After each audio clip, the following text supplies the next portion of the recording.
E nessa última semana de maio a gente viu a história ser escrita. A BlackRock finalmente passou a Grayscale e se tornou o maior ETF de Bitcoin do mundo e possivelmente a empresa com maior quantidade de Bitcoin que existe.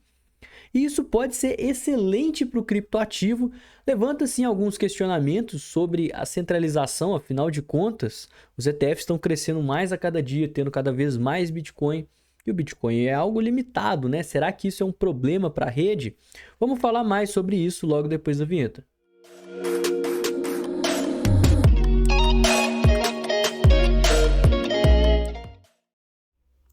Pessoal, então a BlackRock ultrapassou a Grayscale e virou o maior ETF de Bitcoin do mundo, já possuindo 288 mil Bitcoins. Cara, a MicroStrategy já tá para trás, né? A gente tá falando aí dos gigantes maiores do mundo. E o que vinha acontecendo?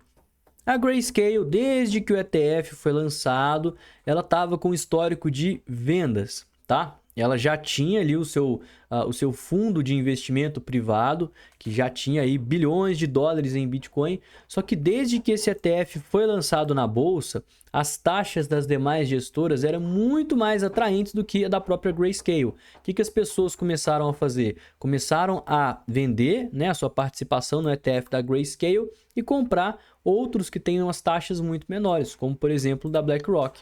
O que fez com que agora, né, com quase 5 meses de negociação dos ETFs, a BlackRock superasse a Grayscale e se tornasse o maior ETF de ativos sob gestão, que é o Assets Under Management. E a BlackRock tem o seu ETF, o IBIT, né, que hoje tem 20 bilhões de dólares em ativos sob gestão, enquanto a Grayscale do GBTC possui 19 bilhões. Então a BlackRock passou agora no finalzinho de maio a Grayscale possuindo 288 bitcoins contra 287. Esse gráficozinho aqui, ó. E o que acontece, galera?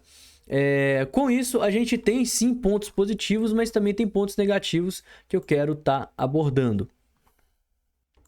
Primeiro é a própria capacidade da BlackRock de atrair as entradas, né? Isso demonstra uma confiança contínua dos investidores institucionais nessa classe de ativos, ou seja, empresas estão mais tendenciosas a comprar criptomoedas agora, né, que a BlackRock passou a Grayscale. A gente está vendo mais compras do que vendas, mais empresas entrando do que mais empresas saindo. E isso mostra justamente a importância crescente dos ETFs como via de investimento. E com a BlackRock na liderança, isso passa uma confiança a mais de que tem mais pessoas querendo comprar do que vender e, consequentemente, mais investidores tradicionais vão ficar confortáveis em comprar Bitcoin através dos ETFs, ou seja, alocar parte dos seus portfólios em criptomoedas, uma vez, né, que a gente está vendo mais entradas do que saídas. Então, as pessoas comprando faz o preço subir, o que estimula mais pessoas a comprarem e o preço subir cada vez mais.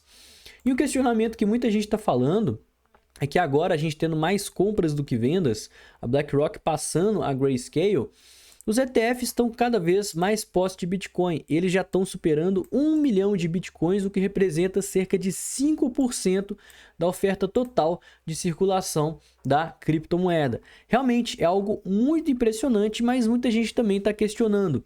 Cara, e se as gestoras elas comprarem 10%, 15%, 20%, 30%, e se ela chegar a um ponto que as gestoras vão ser as únicas detentoras de Bitcoin no mundo inteiro? E eu tenho uma notícia muito boa para te falar, cara, porque esses 5% da oferta total é realmente muito pouco, tá? A maior parte dos bitcoins, eles estão nos investidores de varejo. Eu trouxe esse gráfico aqui que é a distribuição de bitcoin ao longo entre as carteiras, né? Ao longo dos anos, onde aqui a gente vê o preço do bitcoin. Então, em verde a gente tem as baleias, que são as pessoas onde uma única carteira possui mais de 1% de bitcoin. Os investidores, que são as carteiras que possuem entre 0,1% e 1%, e retail, que é varejo, né, que são as pessoas onde uma carteira possui até 0,1%. E observa que os investidores de varejo, eles representam a maior parte aí dos ativos, né? Eles representam aí 89,07% ou então 17,56 milhões de Bitcoin. A BlackRock e as demais gestoras, elas estão aqui na parte de investidores, tá? Eles não são baleias. Por quê? Porque eles deixam os seus bitcoins guardados em várias carteiras com as corretoras. Então, atualmente, os investidores são 9,67% aí dos bitcoins em circulação, que é 1,91 milhões, enquanto as baleias têm 248 mil BTC. Então, para a BlackRock, ela conseguir ter mais Bitcoin, né, para as demais gestoras aumentarem esse número de Bitcoin, eles vão precisar estar comprando o Bitcoin dos investidores de varejo e das baleias. E aí já vai ser um problema para eles. Por quê? Porque o Bitcoin está ficando escasso. Quem tem Bitcoin, né, os investidores de varejo, vocês não vão querer vender para gestoras, vocês vão querer manter na sua carteira. Então, com isso vai acontecer duas coisas. Ou o Bitcoin vai ficar escasso e as gestoras elas não vão conseguir comprar, então elas vão ter que pagar muito mais caro pelo Bitcoin, fazendo o preço dele subir. Ou então as pessoas vão acabar vendendo o seu Bitcoin aí para as próprias gestoras, né, aumentando a quantidade de Bitcoin das gestoras, o que também acabaria impulsionando o preço, porque também faria o Bitcoin ficar ainda mais escasso. Mas em todo e qualquer caso, né, 90% do Bitcoin está nos investidores de varejo, né? Carteiras que têm menos do que 0,01%, 0,1% na verdade, tá? Menos do que 0,1% de todo o Bitcoin em circulação, que é a maior parte das pessoas. E desses 17,56 milhões de Bitcoin, boa parte não está em corretora, parte também é Bitcoin que não está nem no mercado, né? Ele está ali parado na carteira e às vezes o dono esqueceu a senha, às vezes o dono morreu, né? E aí não tem como acessar aqueles ativos. Pode ser até o próprio nome. Nesse meio aqui está o Satoshi Nakamoto, né? O Satoshi Nakamoto sozinho tem várias carteiras que juntos aí superam mais de 1 milhão de bitcoins.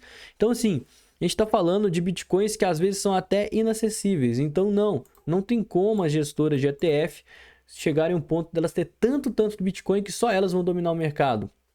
Isso é praticamente impossível, até mesmo porque mais pessoas vão começar a se interessar pelo Bitcoin e comprar Bitcoin de forma isolada. Tanto que a gente já está vendo empresas que só de adotarem Bitcoin está tendo investimento absurdo nelas. E o caso mais recente foi a Semler Scientific, que é uma empresa que mexe aí no setor médico dos Estados Unidos, trabalha com tecnologia de software, e anunciou que ia comprar 40 milhões de dólares em Bitcoin, o que equivale aí 581 Bitcoins, né? Anunciou nisso nessa semana, falou que o ativo vai ser o seu principal ativo de reserva de valor lá na empresa, e suas ações chegaram a subir 30% depois aí do anúncio dessa compra, né? Que a gente está num gráfico bem pequenininho, acho que isso aqui talvez seja o gráfico de 1 minuto, né? Então a gente viu aqui uma alta muito forte ao longo da negociação. Então as ações que no começo do dia aí estavam próximo aos 26, chegaram lá próximo aos 30, uma alta muito forte, né? E a gente está vendo que a tendência é não só as empresas estarem mais expostas ao Bitcoin à medida que os ETFs crescem, mas também o interesse das pessoas em terem exposição em empresas ligadas ao Bitcoin. Por isso que a MicroStrategy subiu pra caramba, por isso que a Coinbase subiu pra caramba, ações de mineradoras de criptomoedas estão simplesmente disparando. E tudo isso é uma maior aceitação do mercado tradicional referente às criptomoedas, o que sempre vai ser muito bom para o Bitcoin e vai resultar em entradas, sejam elas diretas ou então indiretas. O vídeo de hoje foi esse, espero que você tenha gostado. Se você não me conhece e não conhece o canal, se inscreve, deixa o like, não esquece de seguir a gente nas redes sociais. Eu vou ficando por aqui. Tenha um excelente dia e uma ótima semana. Valeu, galera! Falou!